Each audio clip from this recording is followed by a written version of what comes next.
This week on The Wheelhouse. The internet. Is it safe for kids? Is TikTok safe from an American ban?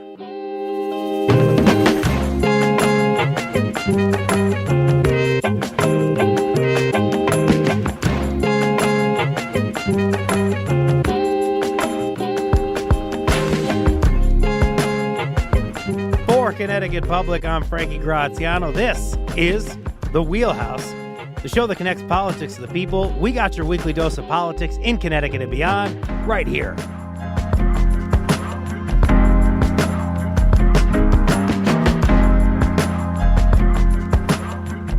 We're living in a strange time when it comes to technology. Social media, part of our everyday lives. God, we're always on our phones. And we got AI out there impersonating celebrities, politicians, and what about ChatGPT? Schools now wrestling with the reality that students can rely on ChatGPT to write their papers. The social media landscape feels a lot like the Wild West. Members of Congress are saying enough is enough, that it's time to take, quote, reasonable measures to prevent online harms to children specifically, like bullying, sexual exploitation, and predatory marketing.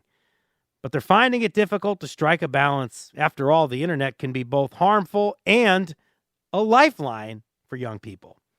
One major piece of legislation that's being bandied about with these thoughts in mind, legislation spearheaded by Connecticut Senator Richard Blumenthal, called the Kids Online Safety Act.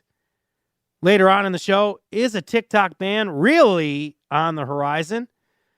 First, right now, I'm joined by Lisa Hagan, federal policy reporter at Connecticut Mirror and Connecticut Public, and my close personal friend, Lisa Hagan. Thank you so much for joining the show. Hey, Frankie. Great to be back. So great to talk to you. Lisa, I want to start things off with a clip from a Senate hearing that took place at the beginning of this year. During the hearing, senators questioned executives from major tech companies like Meta and TikTok, and it got heated. You're going to hear first from Republican U.S. Senator from Missouri, Josh Hawley, and Meta CEO Mark Zuckerberg. Senator, I view my job and the job of our company as building the best tools that we can to keep our community safe. Well, you're failing at that. Well, Senator, we're doing an industry-leading effort. We build AI tools nonsense. Your product is killing people. Will you personally commit to compensating the victims? You're a billionaire. Will you commit to compensating the victims? Will you set up a compensation fund Senator, with your money? I think these are with your money. Senator, these are complicated Yes, no, that's not a complicated question, though. That's Senator, a yes or no. Will you set up a victims' compensation fund with your money, the money you made on these families sitting behind you? Yes or no? Senator. A battle on the Hill over kids' online safety. Been building for quite a while, right, Lisa? Yeah, especially since there's been a number of hearings just like that one where Congress has either heard from CEOs of big tech companies and social media companies and also whistleblowers. So that the Frances Haugen one, where she used to work for Meta in 2021, really set off this bill that you mentioned, Kids Online Safety Act, which has been really championed by Connecticut Senator Richard Blumenthal. And so we've seen so many hearings like this one where Congress is just trying to figure out to do something on social media and tech privacy and protections. What does that bill do? We've now seen it in two different congressional sessions. And so they tried last session. It got some movement and didn't go anywhere. And so now that's kind of where we're at now, where it's this Kids Online Safety Act has passed out of committee and they are just trying to get a vote on it on the Senate floor. And so that bill places stricter settings in place, allowing children and parents to disable addictive features.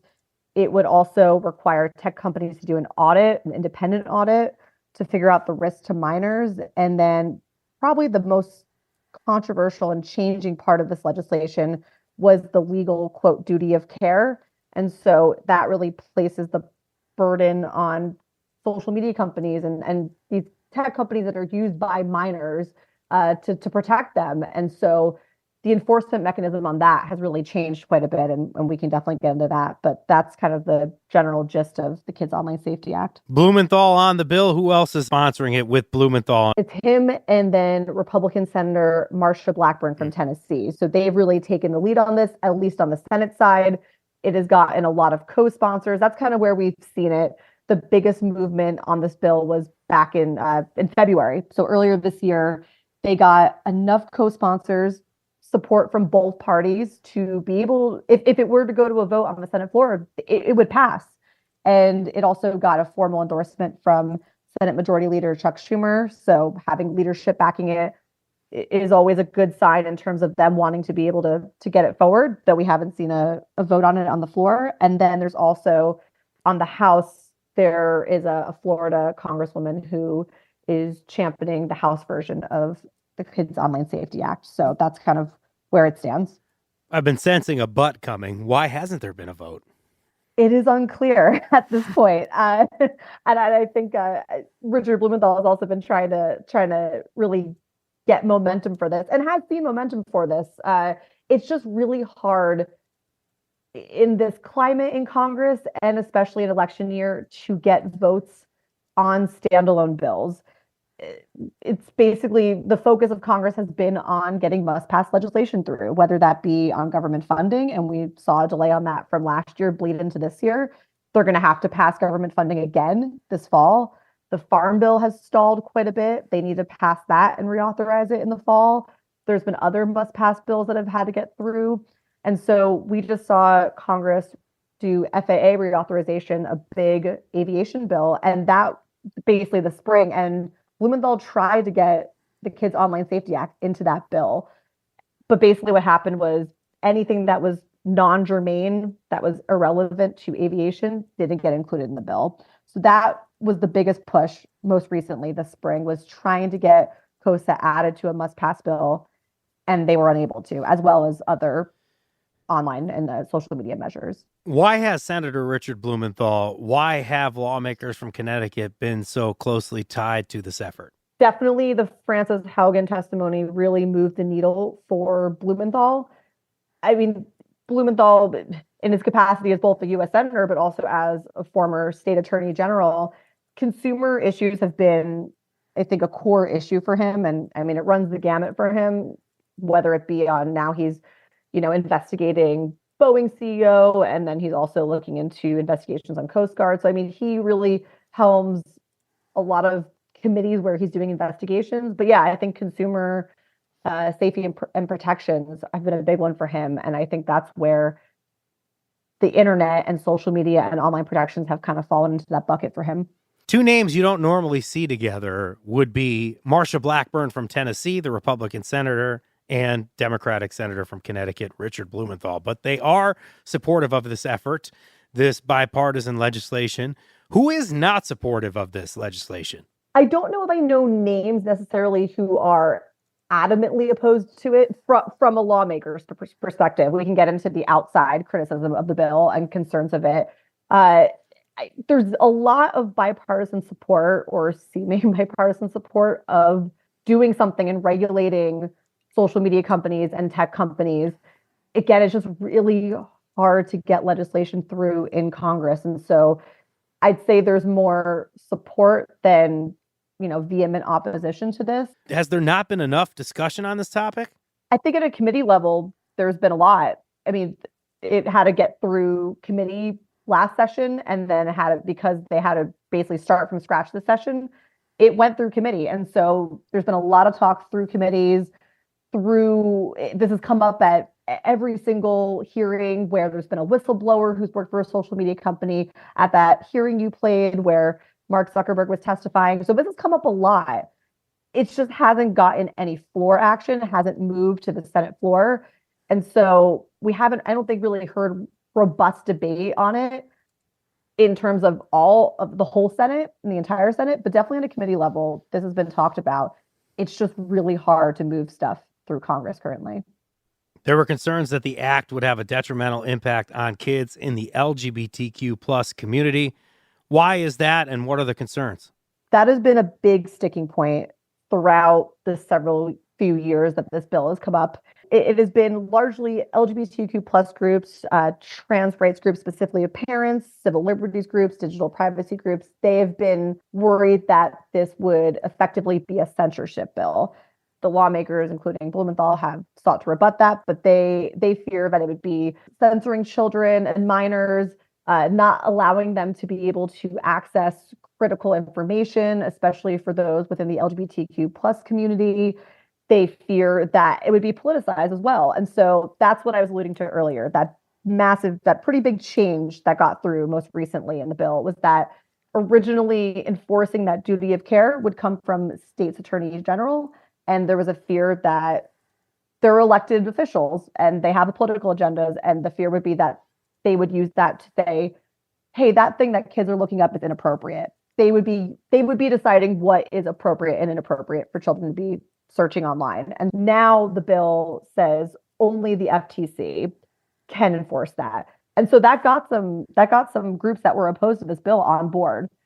Human Rights Campaign, GLAAD, but there are still many, many organizations that are still very fearful of this bill and believe that no matter how many iterations this goes through, how many changes, it would still be a censorship bill at its heart. And obviously, Blumenthal disputes that. And then I wonder if there's a way to protect kids from their parents. So we know that parents might get increased parental controls and access to settings if this does go through. But if there's that concern for censorship, would there be some kind of way to protect children from their parents if they don't want them to use certain apps because they might be able to express themselves better on that app, for example? Yeah, I think that's a big sticking point too, because I think in this conversation, a lot of it has been, well, it's going to get politicized by leaders within certain states. But yeah, I think that's that exact point as well, is that I'm sure there are a lot of kids that have great relationships with their parents who want to protect them online, and they'll be able to do it together. But I think if you're a kid at home in a very vulnerable position or in a vulnerable, marginalized population, you might not get along with the person who your caretaker, whether it be a parent or just depending on your situation. And so I think there's that fear that there would also be parental control over that. And so I think that's, again, where a lot of those concerns lie. And I think there's just a lot of debate with several different bills in Congress, whether it should be, kids should be figuring out what they're doing, or should it even be on parents and kids at all? And should it be the responsibility of tech companies to protect them? I think that's just really at the crux of debate as we see all these various bills before Congress. Are any legislative protections in place right now for children accessing the net? It's legislation that has been on the books for quite some time, and it basically just makes sure that kids who are, I think it's under 13, would not be able to have access to social media sites. The web and the internet, even though we've had it for so long now, it's still relatively new, and there's just not many laws on the books in general. And so that's why we're seeing the Kids Online Safety Act.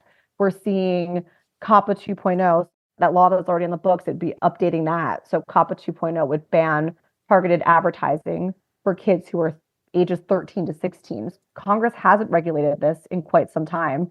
And more than half of these sites that we're talking about didn't even exist at the time. All these social media platforms, some of them are still on the newer side. TikTok is still new. So Congress is grappling with what to do and how to do it and when to do it. But there's just a pretty large vacuum of just no regulations in terms of online and protections for minors. So if the Kids Online Safety Act passes, I want to hone in a little bit more on this FTC participation. Would it be the Federal Trade Commission that would oversee this and make the rules and then make sure that social media companies are following through with what they're supposed to per the act? It would be in terms of the duty of care provision that the FTC would get to enforce. And so yeah, originally it was the FTC as well as state attorneys general, and it is currently only them who gets the authority to, if it were to pass and become law. If there's an issue following this bill and this duty of care with some of these social media companies, would there be some kind of penalty that a particular company might face? That is something I think they're still trying to work out a little bit. Gotcha. But the duty of care it's a legal obligation on the companies that, have social media platforms or what have you. If we're looking at duty of care, that's one way to potentially take politics out of it by having FTC involvement. Is there some other way that they're trying to take politics out of the Kids Online Safety Act? I mean, you could argue, the FTC, it is a federal agency. Administrations change, White House administrations change all the time. And so, it'll be an FTC that's led by either Democratic or Republican administrations. So, you can argue in that way. There will always be politics infused in this. I mean, everything's political at this point. Again, just the amount of topics that minors are seeing online, I think everyone is weighing in on what is appropriate for a minor to be viewing and what is actually a resource that is needed for them. Those things are on its face not political, but have become politicized. Asking you all these questions about penalties and regulations because we want to know if the social media companies, websites that minors can access can actually be regulated and held accountable. Is this something that could potentially happen if the Kids Online Safety Act actually passes? I think when we've seen CEOs, we've seen a lot of them be held accountable in front of Congress or trying to hold them accountable and tell them that they need to better look out for minors because I think, and the Frances Haugen testimony in 2021 really shined a light on that because it was whistleblowers, people who worked for these companies who were in meetings, who were flagging things saying, hey, we have evidence. These companies have evidence that there is content out there that is harmful and of a detriment to the mental health of children and of minors, those who are under 18. And so I think we keep seeing whistleblowers come before Congress saying these companies know about this. It is out there and they are coming forward, telling their story publicly.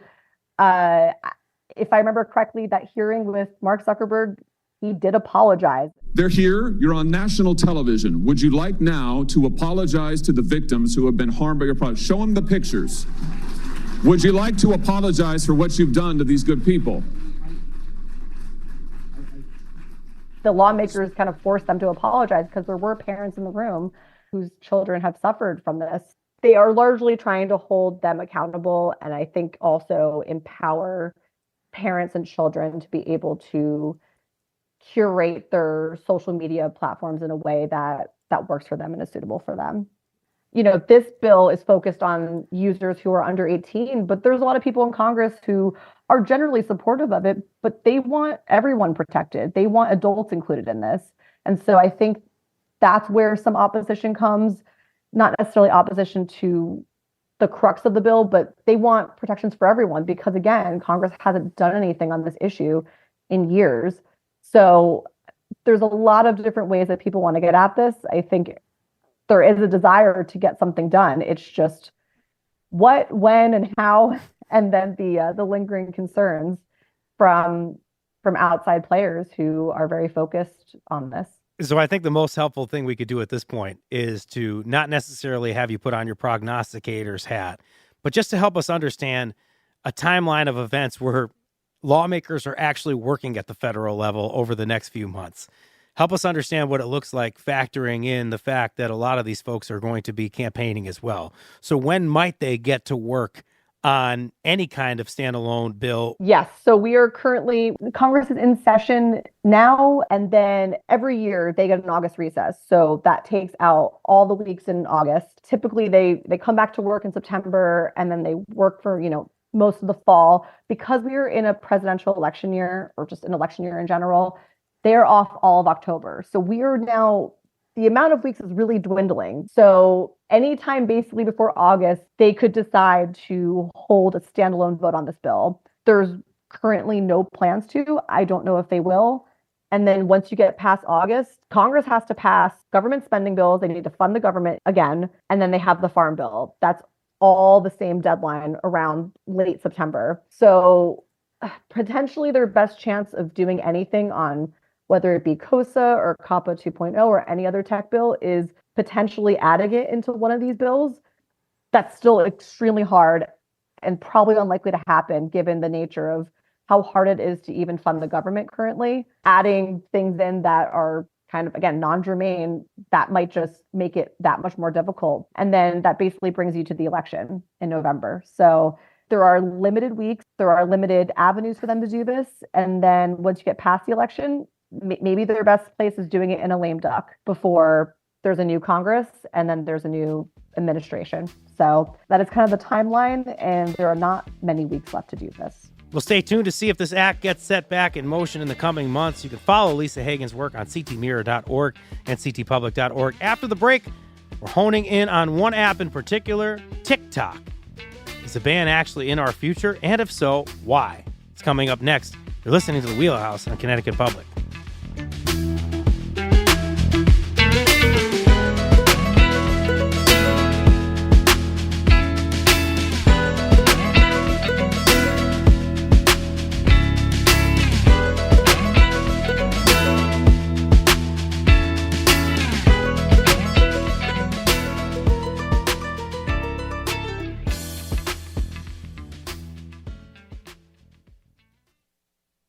This is The Wheelhouse from Connecticut Public. I'm Frankie Graziano. If you've been following the news, you've probably seen headlines about a possible TikTok ban in the United States. Lawmakers are concerned that the app may be helping the Chinese government collect data and information on Americans. But how founded is that concern? That's what we're unpacking now. With me, Emily Baker-White, investigative reporter and senior writer at Forbes. Emily, thank you so much for coming on the show and for essentially traveling a great distance to talk to us today here on Zoom. Great distance on Zoom. Great to be here. We're also joined by Sapna Maheshwari, reporter for the New York Times. Sapna covers TikTok, technology, and emerging media companies, and was also born and raised in Connecticut. We love that. So great having you on today, Sapna. Thanks for having me. Emily, for any listeners who might not be familiar with the app TikTok, what is it? It's not a smartwatch app, yeah? It is not. It is a short video app that is extremely popular in the United States. According to the company, 170 million Americans use TikTok today. And it was known years ago for being an app where kids would come together, young teens, middle high schoolers, to lip sync and dance, but now it's become much, much, much more than that. And there are short videos about just about everything on TikTok at this point. Is it fundamentally different from any of the other social media apps that are popular these days in any way? It's different in a couple ways. It really popularized the vertical short video form. So you're looking at your phone. There are these short videos that you can sort of endless scroll with. Now you can get that experience on YouTube or Instagram today too. But TikTok was sort of the pioneer of that medium. It is also different because TikTok is owned by ByteDance, which is a Chinese company. And most of the other major social media apps in the United States are owned by US companies. Sapna, I want to hone in on the magnitude of TikTok's impact on the United States. Really skyrocketed, as I understand, in popularity over the past few years. Would you say it's actually changed an entire culture?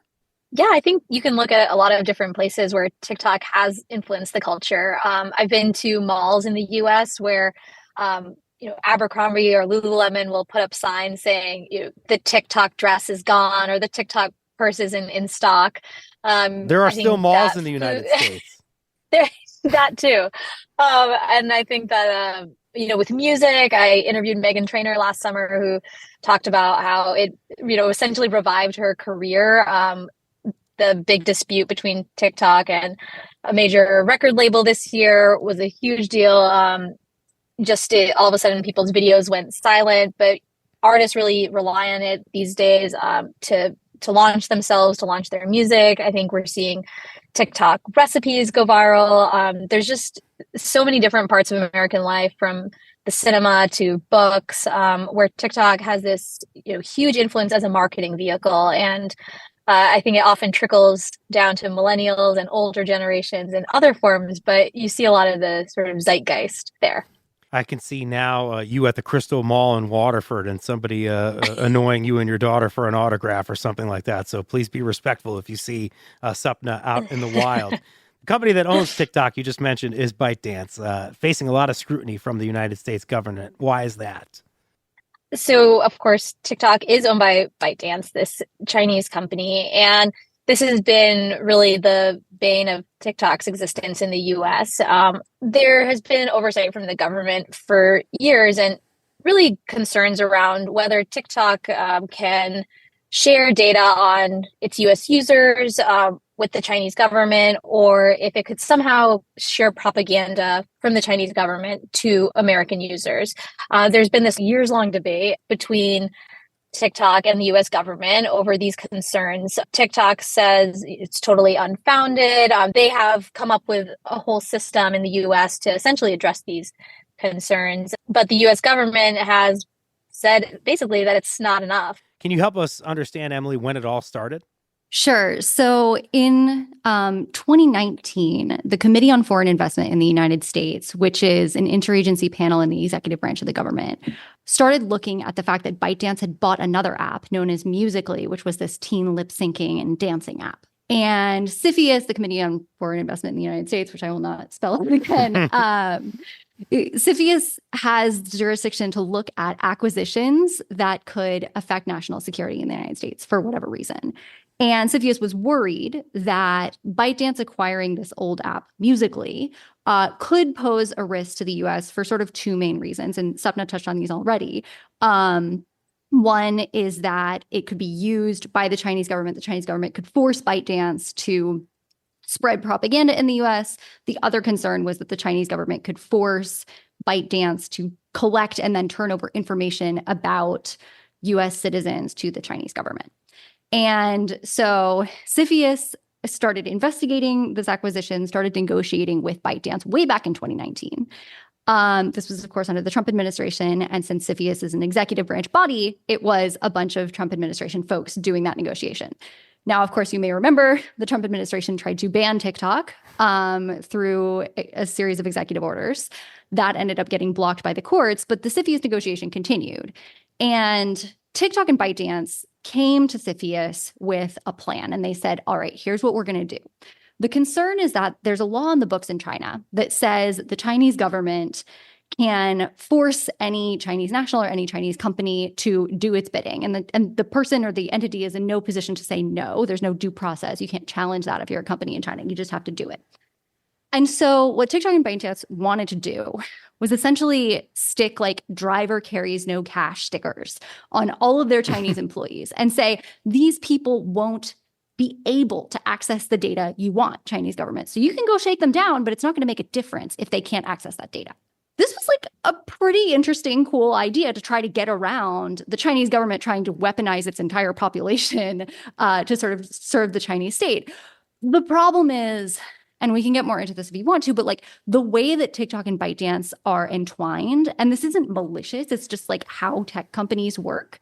There is so much data flowing all around between the parent company and the child company that actually severing those data flows and making it so Chinese employees can't access the data is like a huge logistical nightmare. Well, what we can get into, I think, is the politics of it. You were talking about Donald Trump wanting to ban TikTok. Joe Biden feeling similar at times, but also campaigning on TikTok as well. Is this 2024 in a nutshell, maybe? The politics of this are wild. Of course, Donald Trump started the effort to try to ban TikTok, now says he opposes the TikTok ban. Both presidential candidates are on the app, but I'm going to throw this one back to Sapna because she wrote an amazing, big expose about the politics of this on the Hill. We love the synergy. We love the synergy. Sapna, go. That piece was incredible. Oh, thank you so much. You nailed it initially. This was a Trump thing. The Biden administration was still reviewing this deal, but had not yet given its blessing to the ByteDance ownership of TikTok and its Chinese executives at the helm of this company. But what we saw in the past few months is that this law passed, this groundbreaking, sort of first of its kind law that targets TikTok and says that ByteDance has to sell it to a non-Chinese owner in the next less than a year, or face a ban in the United States. And what I learned is basically that this effort came together over the course of a year, really. It started with the testimony of TikTok's CEO about a year ago, which may ring a bell for some listeners, where he was essentially grilled by members of Congress who were asking all about how TikTok's employees interface with its Chinese roots, like who owns the shares and on and on. Senator, it's not appropriate for me as a businessman to comment on world leaders. Are you scared that you'll lose your job if you say anything negative about the Chinese Communist Party? I disagree that. You will find content that is critical of China on our platform. The next time you go on, are you scared that you'll be arrested and disappear the next time you go to mainland China? Senator, you will find content that's critical of China and any other country freely on TikTok. And essentially coming out of that testimony, a group of lawmakers were like, listen, do we agree that we need to take on TikTok? And behind closed doors, for the better part of a year, they started this effort that ended up bringing in the White House and the Department of Justice. And they sat down and were like, we need to keep this a big secret. TikTok has a ton of powerful lobbyists in Washington. And they had a whole plan around how to introduce this legislation too, as we saw earlier this year.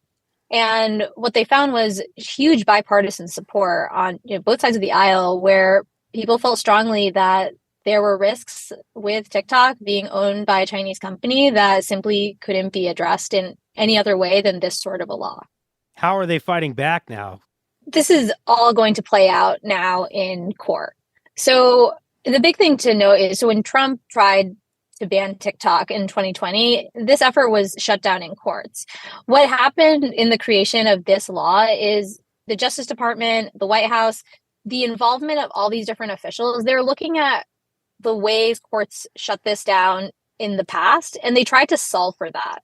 They say that because they've been working on it for so many months, they believe that they have a proper response to the First Amendment concerns around this. They think that they have the appropriate response really to everything TikTok is saying. TikTok is saying this is unconstitutional, that the U.S. government doesn't have the right to do this, that this is the most extreme version of what they could do. They're saying we've offered so many different solutions and the government is ignoring this. And it's really going to be up to some judges in D.C. around whether this happens, and potentially even the Supreme Court. Do we have any kind of timeline on that, and then maybe a Supreme Court challenge? So this is all going to play out by the end of December, based on the schedules that they have filed. And this is in part because, based on the way this law was written, the ban could take place in January. And so TikTok and the U.S. government are aligned on the fact that this has to be heard and different arguments made and different briefings filed by the end of this year. Is there some deadline that the United States government has put in place to force TikTok to sell? Yes. So the bill that was passed has a number of days under which ByteDance has to sell TikTok or face a ban in the United States. That number is 270. The clock has been ticking down. However, there are a few reasons why that date might not be real. The courts could sort of suspend the ticking clock. There's tolling within a court saying, like, while this claim is decided, a ban will not go into effect. They could stay any actual impact. So it's possible that 270-day countdown is real, but it's also possible that it can get pushed back in various ways.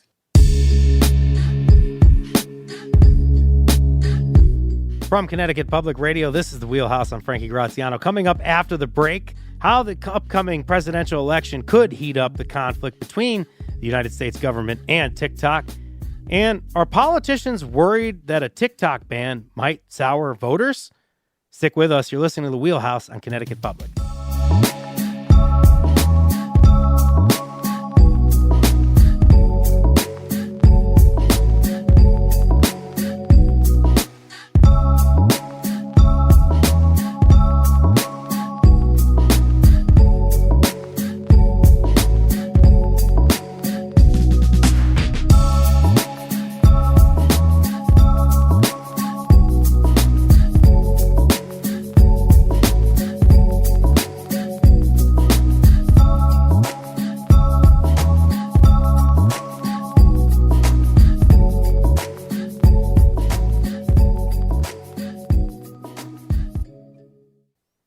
This is The Wheelhouse from Connecticut Public Radio. I'm Frankie Graziano. Today, we kicked it off with a discussion about the Kids Online Safety Act.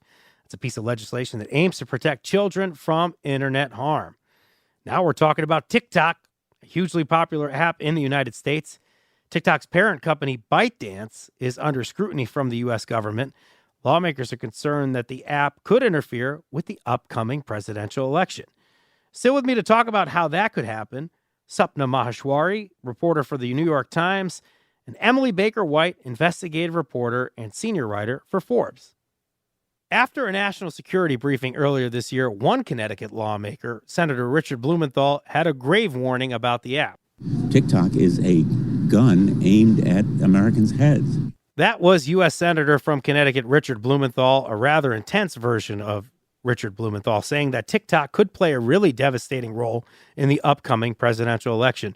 Sapna, what's the actual concern here? How could TikTok have any impact whatsoever on the upcoming presidential election? I mean, the concern that lawmakers have raised around the election is really around this idea of spreading propaganda. I think that lawmakers are concerned that, the same way TikTok is used as this really powerful marketing vehicle for books and movies and cooking, like all kinds of things, could it be harnessed by outside forces to influence our election and the information people see? And that kind of comes down a little bit to how TikTok is different from other apps. The main differentiator, which Emily brought up earlier, is that when you open this app, it really learns your interests, like what makes you tick and how long you watch a video, what you swipe on, how quickly you swipe on it, what you heart or comment on. And then it sort of feeds you more and more of what you like. That's why people say it's really sticky and addictive and interesting. If you love dogs, it'll show you a lot of that. If you love news, it'll show you a bunch of that. And so it's the algorithm that's driving what you watch. It's not necessarily driven by your friends and what they're sharing quite as much. And, on that note, TikTok, as it's gained more users in the US, has become a bigger news source for Americans, particularly younger Americans. And so the concern from lawmakers is, what are young people seeing here? And could this be influenced by a government that doesn't necessarily have US interests in mind? That kind of scenario that we're outlining there with Sapna, how reasonable is it that something like that could happen, Emily? And do we have reason to believe that Americans could be swayed to vote a certain way based on what they see on the app? I mean, the short answer is yes, absolutely. All of these major social media apps, they have millions and millions of people, millions of Americans, millions of voters on them every day. And people get their news on these apps. People get all sorts of information on these apps. And often they get it from sources that are not particularly clear who's behind them. And this is, I think, more true on TikTok than ever because, like Sapna said, like most apps have some degree of personalization now on Facebook, on YouTube, right? There are recommendations, but TikTok is all in on that recommendations engine. And I couldn't tell you what the 10 most recommended or 10 most popular TikToks are today because my TikTok feed is different than your TikTok feed is different than Sapna's TikTok feed. And if we don't understand what the app is pushing in the aggregate to everybody, we actually can't know if they're pushing a certain narrative.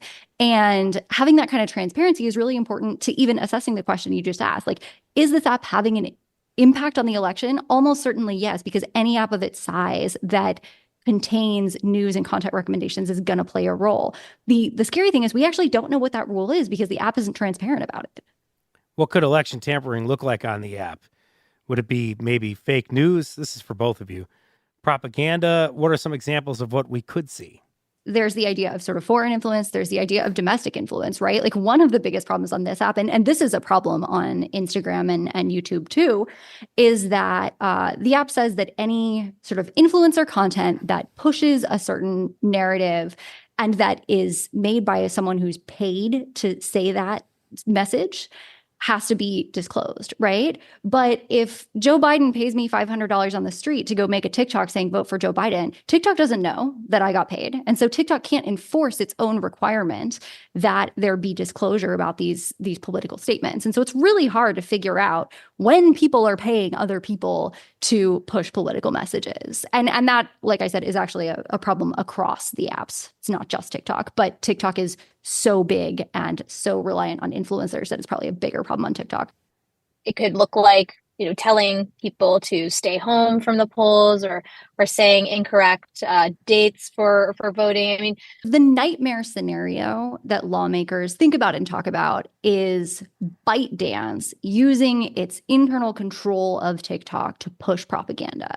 And we haven't seen ByteDance do that on TikTok before, to our knowledge. But I reported a story a couple years ago about another ByteDance app that no longer exists. It was an app called Top Buzz. It was a news app.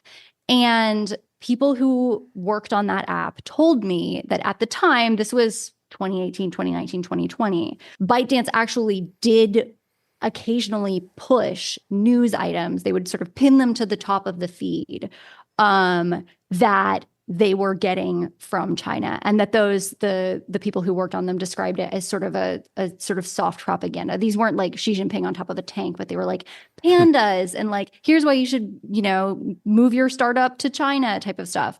And so ByteDance denied that when I reported it, but a bunch of people who worked on the app told me that it happened. And so would ByteDance do this today? Probably not in such a clumsy way, but there is some evidence from former employees that they did once do this years and years ago.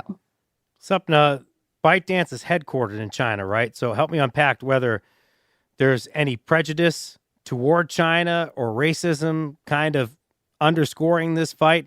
Are we seeing any of that here?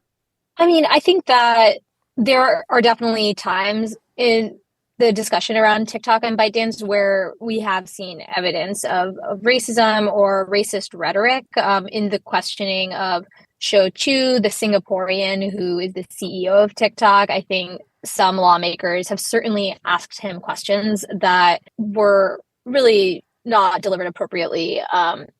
But I think more broadly, the concerns go beyond something so simple as that. There is just a huge bit of a digital Cold War going on right now between China and the US. And there's something to know is that the major US social platforms are not allowed in China. They don't have Facebook there, or YouTube, a bunch of these platforms.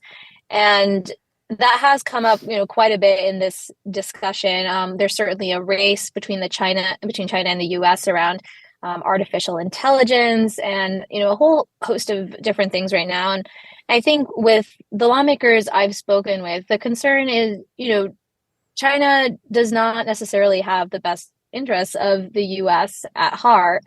Their fear is by ByteDance owning TikTok, how could this be harnessed in the worst possible ways? And what TikTok has tried to come back with and what ByteDance has tried to come back with is, we've created this whole structure around TikTok in the United States. We've partitioned this data. We have this whole different staff. Like there's all these different levels of access.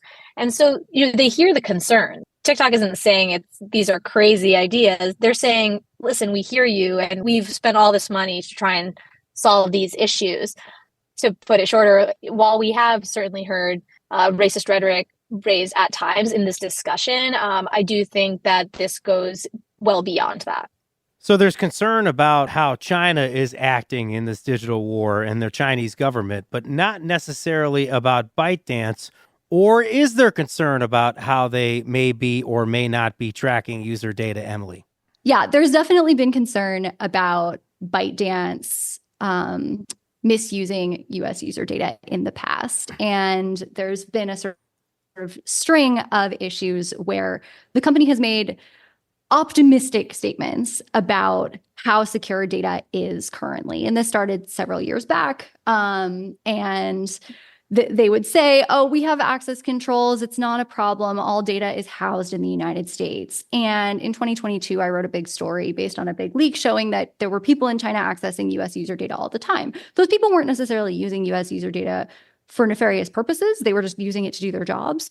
But that really didn't match up with what TikTok and ByteDance had told lawmakers. And they'd said, oh, their access controls, they're controlled by a US team. They really weren't controlled by a US team. They were kind of like trying to get there, and maybe nominally, technically they were, there was a US team working on access controls, but that US team had not meaningfully restricted access. And so then they tried to restrict access and they said, all right, it's okay. We're on it. We're housing all this data in new data centers now. Their data centers run by Oracle. They're in the United States. They're audited. It's all fine. And then several months after they said that, I heard from a source inside the company that a team at ByteDance, including some people in China and reporting to an executive in China, had accessed my user data for the purposes of trying to track my location and figure out where I was going to meet sources so that they could figure out who in the company was leaking to me. That really, really, really wasn't supposed to be able to happen. And honestly, they didn't find any of my sources, which pleases me greatly. My sources are very careful and I am very grateful to them.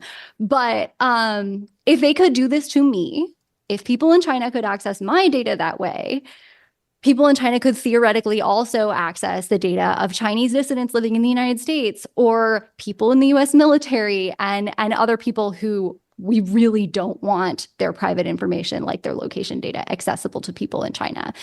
And the idea that someone in China could access my data, I don't really care. I don't think necessarily they're trying to do anything nefarious. But if the Chinese government shows up and puts a gun at their head and says, you got to give me that data, then they got to give them the data, right? And so it's not necessarily that people in China accessing US user data have to be nefarious, though spying on journalists is bad and you should not do it.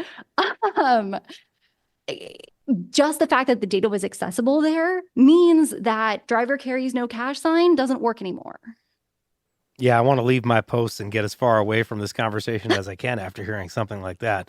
Scary times that we are living in. We do have to close out the show here. I just got a couple of quick last questions. Emily, you're writing a book about TikTok. Is that correct?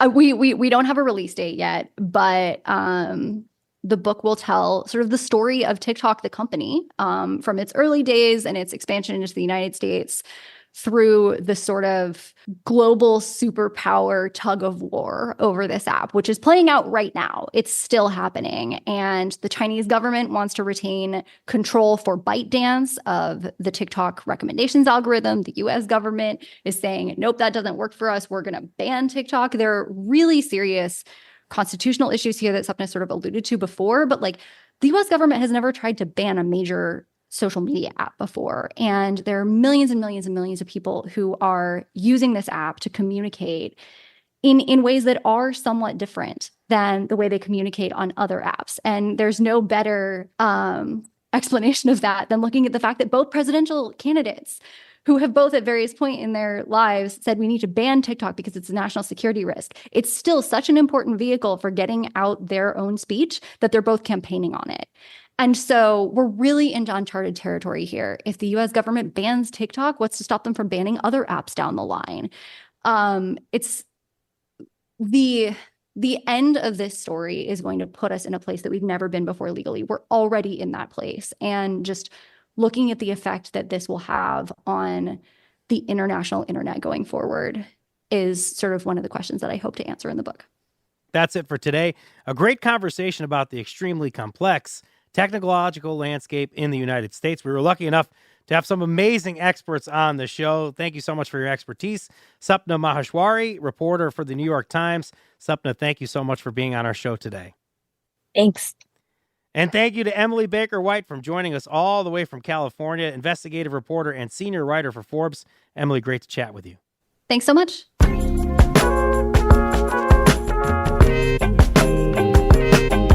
From Connecticut Public Radio, this is The Wheelhouse. Today's show was produced by Chloe Wynn. It was edited by Wheelhouse executive producer Katie Tolarski. Our technical producer is the maestro, Dylan Reyes. Thanks to Tess Terrible for helping us in studio. Download The Wheelhouse anytime on your favorite podcast app. I'm Frankie Graziano. This is The Wheelhouse. Thank you for listening.